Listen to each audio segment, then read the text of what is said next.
నేత్ర శివ సాక్షాత్. ఆయన మూడు కన్నులతో పైకి కనపడనటువంటి పరమశివుడు. ఆయన ద్విబాహుశ్చ హరిస్మృత.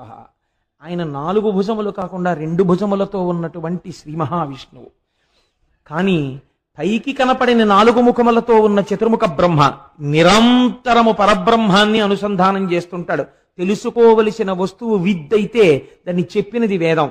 తెలియబడవలసిన వస్తువు గురించి లోపల నిరంతరము తిప్పుతూ బాహ్య ప్రపంచానికి దూరంగా ఎప్పుడూ తనలో తాను రమిస్తూ ఉంటాడు. యోగరతో వా భోగరతో వా సంగరతో వా సంగవిహీన యస్య బ్రహ్మణి రమతే చిత్తం నందతి నందతి నందత్యేవ. అలా ఆనందపడిపోతూ ఉండేటటువంటి వాడెవరో ఆయన గురువు. ఆయన సాక్షాత్ పరబ్రహ్మ. అందుకే గురుర్ బ్రహ్మ, గురుర్ విష్ణు, గురుర్దేవో మహేశ్వర, గురు సాక్షాత్ పరబ్రహ్మ తస్మై శ్రీ గురవై నమః. ఆ గురువుకి ఏది చేత కాదు. ఆయన దీనికోసం ప్రత్యేకం ఏదో సిలబస్ నేర్చుకోక్కర్లేదు. ఎదుటివాడు మాట్లాడిన ఒక్క మాటకి అంతే. ఒక్క మాట గురువు మాట్లాడా అవతల వాడి జీవన పథమే మార్చగలుగుతాడు.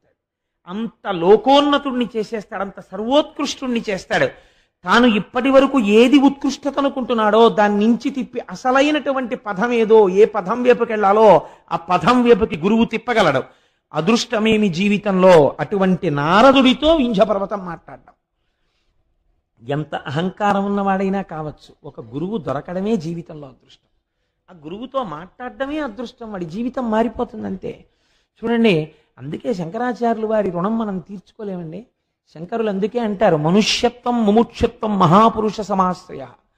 మహాపురుషుడు ఒకడు జీవితంలో తటస్థపడడం, ఆయనతో మాట్లాడగలగడం, ఆయన ఒక ప్రశ్న వేసి జవాబు తెలుసుకోగలగడం, ఆయన పాదసేవనం చెయ్యగలగడం, ఆయన వెనక ఆయన వస్తువుని వహించగలగడం, ఇవన్నీ కూడా జీవితంలో నీకు దొరకాలంటే దొరికే అదృష్టములు కావు. కొన్ని కోట్ల జన్మల తర్వాత నీకు ఆ అదృష్టం లభిస్తోంది. కాబట్టి గురువుతోడి సంపర్కము, గురువుతోడి అనుబంధము, గురువుతోడి కలయిక అంత గొప్ప స్థితికి తీసుకెడుతుంది. కాబట్టి ఇప్పుడు వింధ్యుడికి అహంకారం ఉండొచ్చు, కానీ ఎవరితో మాట్లాడుతున్నాడు? నారదుడితో మాట్లాడుతున్నాడు. ఆ నారదుడిని చూసి ఒక మాట అన్నాడు. ఎవరితో చెప్తున్నాడు ఈ మాట? బాగా జ్ఞాపకం పెట్టుకోండి, ఇది మనకి జీవితాన్ని నేర్పుతుంది. అందుకే గురువు దగ్గరికి వెళ్ళినప్పుడు తాను మాట్లాడకూడదు. మీరు దీపాన్ని వెలిగించేటప్పుడు ఏం చేస్తారు? ఒక్కసారి అగ్గిపుల్ల గీసి ఒత్తి దగ్గర చూపిస్తారు. ఆ దీపం మీ పూజ అయిపోయేంత వరకు ప్రకాశిస్తుంది. ఒకసారి వెలిగించిన తరువాత మీరు దానికి నమస్కారం చేసేసి పసుపు కుంకం వేసుకుని, ఈ దీపము పరంజ్యోతి, ఇది ఈశ్వరుడు అని, నతత్ర సూర్యో భాతి నచంద్రతారకం నేమా విద్యుతో భాతి కుతోయమగ్ని అంటూ పూజ చేస్తారు. ఇంకా మళ్ళీ మళ్ళీ దీపాన్ని కదుపుతూ ఉంటారా పూజలో? కదపరిహ. ఆ దీపం నిధనం అవ్వకుండా చూసుకుంటారంతే. అవసరమైతే మీకు ఒక్క పోసినా పర్వాలేదు, కానీ దీపానికి గాలి తగలకుండా కాపాడుకుంటారు కదండి. గురువు దగ్గర అంతే. గురువు దగ్గర ఎక్కువ మాట్లాడరాదు. గురువు దగ్గర ఎంత ఎక్కువ మాట్లాడితే మీ మీద అంత బలహీనమైన అభిప్రాయం ఏర్పడుతుంది. గురువు దగ్గరికి వెడితే ఎక్కువ వినాలి. నాకు అన్నిటికన్నా భయం జీవితంలో ఏమిటంటే మా గురువుగారి దగ్గరికి వెళ్ళడమే. నేను మా గురువుగారి దగ్గరికి వెడితే ఎక్కువ మాట్లాడతానేమోనని నాకు చాలా భయం. స్కూటర్ ఎక్కే ముందు 1-10 మార్లు నువ్వు గురువుగారి దర్శనానికి వెడుతున్నావు, ఎక్కువ మాట్లాడకు, నీకు అలవాటు అయిపోయింది ఈ ప్రసంగాలు చేయడం. గబాల గురుగారు ఏదో శివ అంటే నువ్వు అక్కడి నుంచి శివాష్టోత్రం అనకు, నువ్వు నోరు మూసుకు కూర్చో, ఆయన మాట్లాడింది నువ్వు వినంతే అని నన్ను నేను 10 మార్లు హెచ్చరిక చేసుకుని గురువుగారి దగ్గరికి వెడతాను. గురువుగారి దగ్గరికి వెళ్ళినప్పుడు దీపం వెలిగించినట్టు ఉండాలి. ఒక్క ప్రశ్న అంతే చాలు. వారికి తెలుసు, వారి దాంట్లోంచి ఇంకా గంగా ప్రవాహం, వారు ఎన్నైనా మాట్లాడతారు. నువ్వు చెయ్యవలసింది ఆ దీపపు వెలుగులో నువ్వు ప్రకాశించు చాలు. నువ్వు వినంతే. నువ్వు వెర్రి ప్రశ్నలు అన్నీ మొదలెట్టక అక్కడ కూర్చో అంతే చాలు. వారు నిన్ను నడిపిస్తారు, వారు నిన్ను ఉద్దీపింపచేస్తారు. కనుక ఆ గురువు అంటే మరోలా అనుకోకండి, నేనేదో స్వోత్కర్ష కింద చెప్పుకున్నానని. అది నా యందు ఆ భావన నిలబడాలని మీకు విజ్ఞాపన. పెద్దలు కాబట్టి మీ అందరూ వీడికి అటువంటి భావన నిలబడుగాక అని ప్రార్థన చేస్తారని మీకు చెప్పాను అంతే. అంతేగాని నేనేదో చాలా గొప్పవాడిని, ఇంత సాధన చేస్తున్నానని స్వోత్కర్షకి చెప్పుకోవడానికి నేను చెప్పిన వాడను కన్నా బలహీనతగా చెప్పానంతే. కాబట్టి నారదుణ్ణి చూసి వింధ్యపర్వతం తన అహంకారాన్ని బయటపెట్టింది. ఏమని చూశారా? ప్రపంచంలో అనేకమైన పర్వతాలు ఉన్నాయి, నా వంటి పర్వతం ఎక్కడుంటుంది? అనేకమైనటువంటి ధాతువులతో ఇంతెత్తున పెరిగి ఆకాశాన్ని చుంబిస్తూ అనేకమైనటువంటి శిఖరములతో అనేకమైన జంతువులకు ఆలవాలమై నా దగ్గర ఎన్నో పర్వతాలు పెరుగుతుండగా, ఎన్నో నదులు ప్రవహిస్తుండగా, ఎందరో కూర్చుని తపస్సులు చేసుకుంటుండగా, ఎన్నో గుహలు ఏర్పడి ఉండగా, పరమ పవిత్రమై ఇంతమందికి ఆవాసమై నేను అలరారుతున్నాను. నా అంత గొప్పవాడు మీరు చూసినంతలో ఇంకొకడెవరైనా కనపడ్డాడా అని అడిగింది. అంటే ఇప్పుడు అసలు నిజానికి వింజుడు ఎవరికి నమస్కారం చేయాలి? చూడగానే నారదుడికి నమస్కారం చేయాలి. ఆయన కన్నా జ్ఞాని ఎవరున్నారు?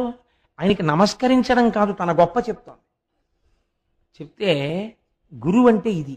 ఎంత మర్యాదగా మాట్లాడాడో చూడండి. ఆయన అన్నాడు, ఓహో చాలా బాగుందో, చాలా గొప్ప మాట చెప్పావు, కానీ నేను నీకొక్క మాట చెప్పనా? అదే కదా నేను అడుగుతున్నది. నా అంత గొప్పవాడు ఉన్నాడా లోకంలో ఎక్కడైనా? చెప్పండి నాలాంటి పర్వతం ఉంటే అని. ఎడుగంగా మౌనివరుడల్లన నవ్వి ధరాధరేంద్ర నీకెనయ్యకు పర్వతంబు కలదే ఒకటి జగమందు ఎందునైనను వినుమా హిరణ్యకరి జ్ఞప్తికి వచ్చే నవగ్రహంబులా ఘనగిరికిన్ ప్రదక్షిణముగా నడుచున్ పలు మాటలేటికి. చాలా గొప్ప ప్రశ్న అడిగావయ్యా. ముందే చీనోర్మై ఏటా మాటలు, నేను గొప్పవాడిని అంటాయండి, అలా మాట్లాడకూడదు అన్నారు అనుకోండి. అహంకారంతో ఉన్నాడు, ఎంతకైనా తెగిస్తాడు, చేయరాని దుశ్చేష్టితమును చేసి ఇంకా అధపతనానికి వెళ్ళిపోతాడు.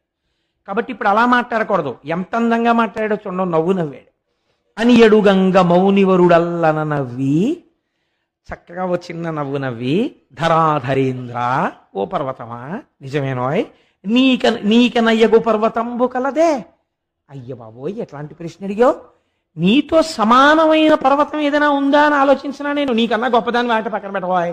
నీతో సమానమైన పర్వతం ఎక్కడుంటుంది ప్రపంచంలో? ఇలా అంటే అవతలవాడు వినడం మొదలెడతాడు. ముందు అవతలవాడిని వినేటట్టు చెయ్యాలి గురువు, ఇది మొదటి లక్షణం. అంతేకాని అవతలవాడు వినకుండా విముఖుడయ్యేటట్టు చేశాడు అనుకోండి, అసలు వాడు వినడు, తనేం ఉద్ధరిస్తాడు? తను అవతలవాడు వినేటట్టు చెయ్యాలి. కాబట్టి అవతలవాడి యందు ఏ గుణము తాను ప్రస్తావన చేస్తే వింటాడో అది ప్రస్తావన చేసి వినేటట్టు చేశాడు. ఎవరుంటారయా నీతో సమానమైన వాడు? ఒకటి జగమందు ఎందునైనను. అబ్బెబ్బెబ్బే నీతో సమానమైన వాడు ఎక్కడున్నాడయా అన్నట్లో గుర్తొచ్చింది. వినుము ఆ హిరణ్యగరి జ్ఞప్తికి వచ్చే. అప్పుడే జ్ఞాపకం వచ్చినట్టు మాట్లాడుతున్నాడు. నాకు నువ్వు అలా అంటే గుర్తొచ్చింది, మేరు పర్వతం ఉందయ్యోయ్ గొప్పది. ఎందుకు గొప్పది? ఇప్పుడు నేనే అనుకుని సంతోషంగా ఉన్నాడు. ఆ జ్ఞప్తికి వచ్చే హేమపర్వతం ఒక్కటి కలిగే ఒక బంగారు పర్వతం ఒకటి ఉంది, అదే మేరు పర్వతం. ఏమిటండి దాని గొప్ప అన్నట్టుగా వింటున్నవాడు ఏం చేస్తాడు? ఎందుకండి అని అడగనివాడు గురువు.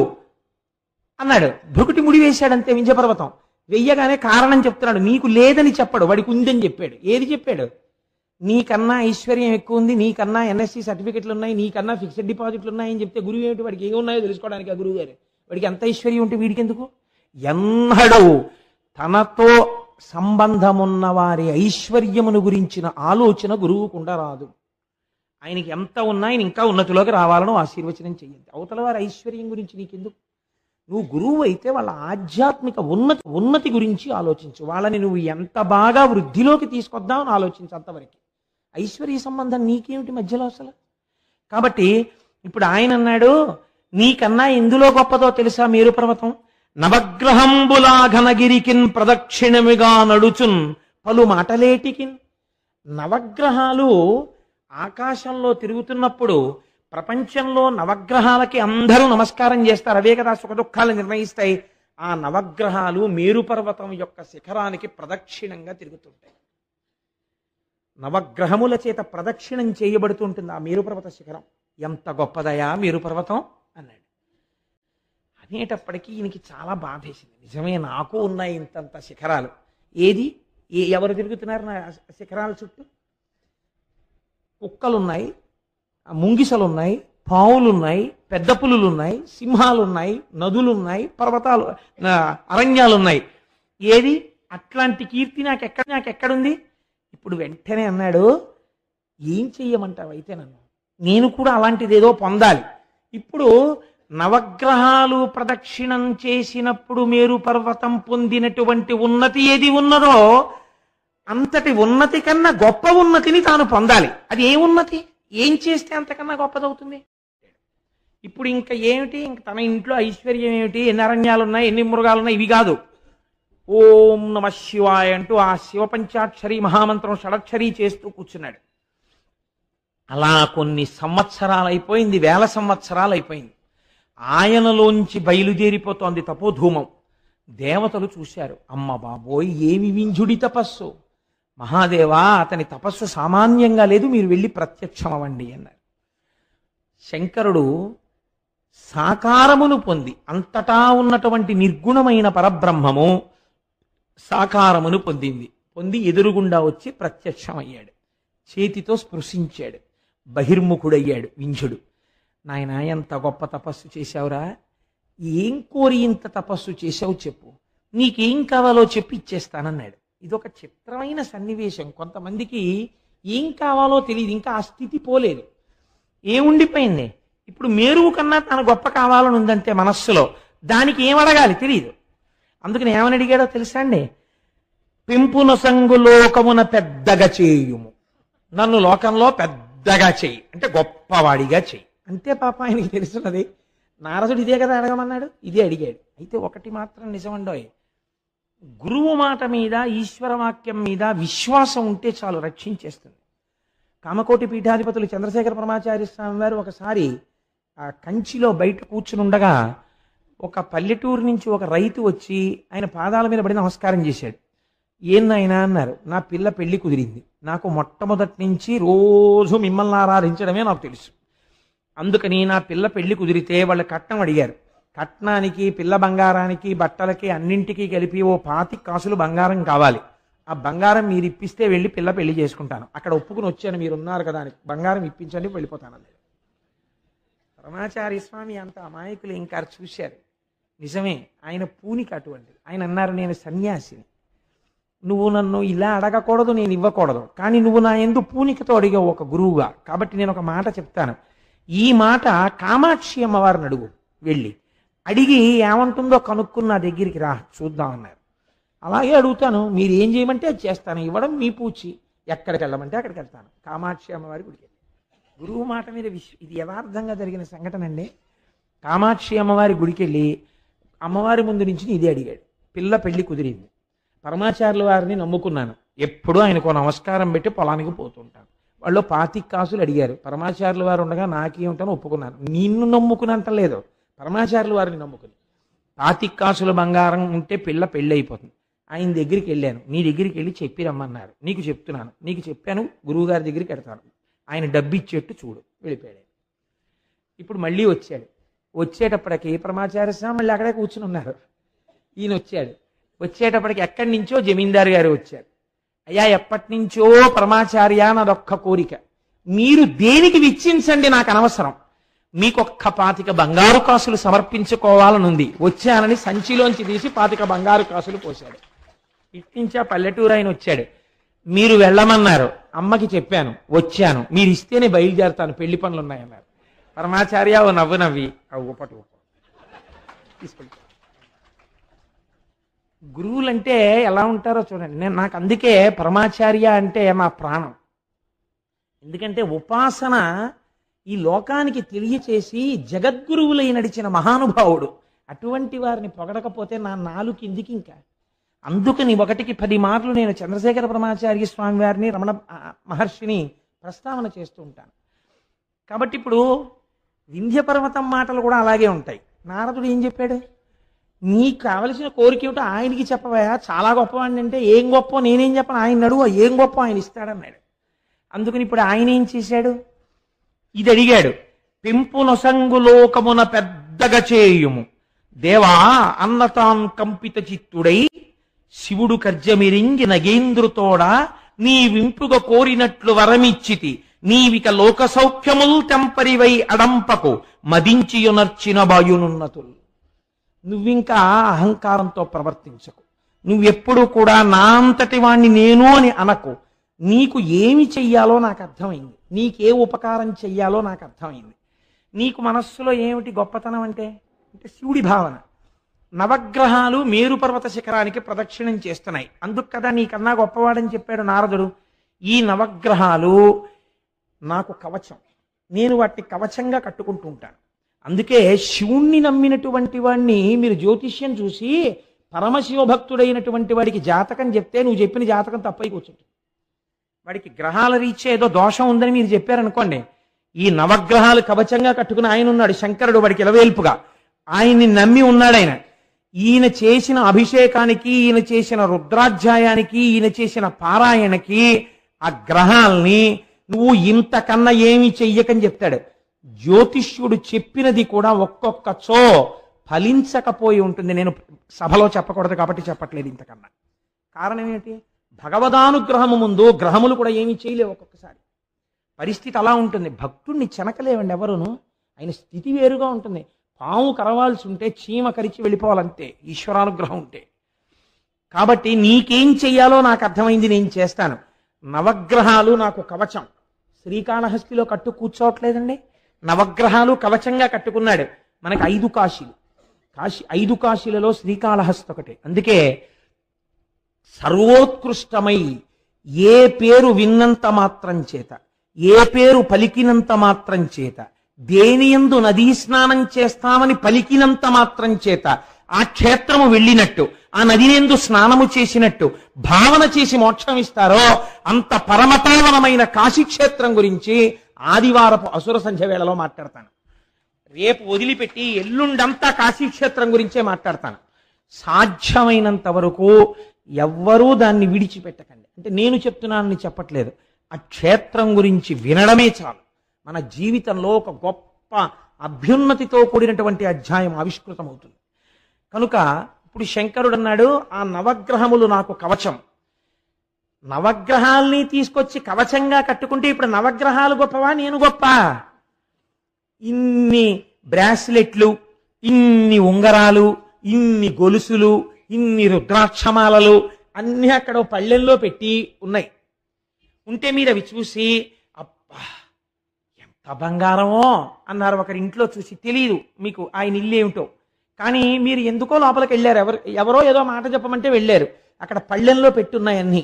ఇవన్నీ చూసి అబ్బా ఎంత బంగారమో, ఎంత బాగున్నాయో, ఏమి రుద్రాక్షమాల, ఏమి చేతి కంకణాలు, ఏమి సింహతలాటాలు, ఆ గండపెండేరం, ఆ మెడలో వేసుకునే పెద్ద పెద్ద రుద్రాక్షమాలలు, ఎంత బంగారం రా ఇదంతాను అనుకుంటున్నారు. ఇంతలో స్నానం చేసి తువ్వాలు కట్టుకుని ఒక ఆయన వచ్చి ఒక్క ఉంగరం వేలికుంది, మిగిలిన ఉంగరాలన్నీ పెట్టుకుని, ఆ కంకణాలన్నీ వేసుకుని, ఆ మాలలన్నీ వేసుకుని, ఏం బాబు దేనికోసం వచ్చావు అన్నాడు. ఇప్పటి వరకు మీకు ఏది గొప్ప? అక్కడ పళ్ళెంలో ఉన్న బంగారం గొప్ప. ఇప్పుడు మీకెవరు గొప్ప? ఇవి ఆయన వేసుకుంటున్నారంటే ఇంకా ఆయన దగ్గర ఇలాంటివి ఎన్ని దాచి ఉంచాడో, ఎన్ని కోరికలు పుట్టినప్పుడు ఎన్ని వేసుకుంటుంటాడో. ఇప్పుడు ఆయన గొప్ప. ఎందుకని? ఆయనకి ఇది ఆభరణమైనది, ఆభరణము తక్కువైపోయింది, ఆయన ఎక్కువైపోయాడు. ఆ మేరు పర్వతం చుట్టూ ప్రదక్షిణం చేసే నవగ్రహాలు శంకరుడికి ఆభరణాలు, కవచం. ఇప్పుడు ఆ కవచమే కట్టుకునే శంకరుడే వచ్చి ఇక్కడ కూర్చుంటే ఎవరు గొప్ప? ఈయనే గొప్ప. ఇది అడిగాడు ఆ నోటితో? అడగక్కర్లేదు. పరమ గొప్పదైనటువంటి అనుగ్రహాన్ని వర్షించేస్తున్నాడు శంకరుడు. కాబట్టి ఇప్పుడు ఆయన అన్నాడు, ఏం చేస్తున్నానని నువ్వు అడక్కో, మళ్ళీ నా మీద ఈయన కూర్చున్నాడని అహంకరించకు. ఇది ఇప్పుడు నీకేది కలుగుతోందో దానివల్ల అహంకారంతో ఉండకు. అహంకారాన్ని విడిచిపెట్టి నేను ఇలా అనుగ్రహాన్ని పొందాననడం నేర్చుకో. అది నేర్చుకో, నువ్వెంత గొప్పవాడివి అవుతావచ్చు. ఇప్పుడు ఏమనాలి? నేను మేరువు కన్నా గొప్పవాడిని మళ్ళీ అహంకరించకూడదు. ఈశ్వరానుగ్రహం కలిగితే నన్ను ఎంతటి వాణ్ణి చేశాడో నా స్వామి చూడండి అనాలి. ఎంత గొప్ప మాట చూడండి. అంటే నారదుడు చెప్పిన విషయాన్ని దృష్టిలో పెట్టుకుని అహంకారాన్ని మారుస్తున్నాడు, అభ్యున్నతిని ఇస్తున్నాడు. ఏకకాలమునందు రెండింటినీ కటాక్షిస్తున్నాడు పరమాత్మ. ఇది లేకుండా కేవలం శంకరుడు వచ్చి కూర్చున్నాడు అనుకోండి, రావణాసురుడు ఆ అహంకారం అయి కూర్చుంటుంది. అలా కాకూడదు. కైలాసాన్ని గర్భించేవాడు లేనిపోని అల్లరైపోతుంది. కాబట్టి ఈ మాట చెప్పాడు. తప్పకుండా మహాప్రభు మీ అనుగ్రహంగా భావిస్తాను తప్ప నా అహంకారం అనుకోను. ఏం చెయ్యబోతున్నారు? కుతూహలం అంతే. ఆ వింధ్యగిరి శిఖరముల మీద పరమాత్మ ఒకతను ఓంకారేశ్వరుండొకతను అమలేశుడనగా ఒప్పలురుచు తా సకలము కనుగునుచుండును అకలంకుడు శంకరుండు ఆది విభుడొగిన్. అన్ని చోట్ల ఒక్క స్వయంభూలింగంగా వస్తే వింధ్యపర్వత శిఖరాల మీద 2 శివలింగాలుగా వచ్చాడు స్వయంభూలింగాలుగా. ఒకటి ఓంకారలింగము, ఒకటి అమలేశలింగము. అందుకే మనం చెప్తే ఓంకారమమలేశ్వరం అంటాం. ఇది ఆ వెలియడం కూడా మహానుభావుడు మాంధాతృపురము అని పిలువబడేటటువంటి ప్రదేశమునందు వెలిశాడు. ఓంకారం అంటే ప్రణవము, ప్రణవము మోక్షదాయకము.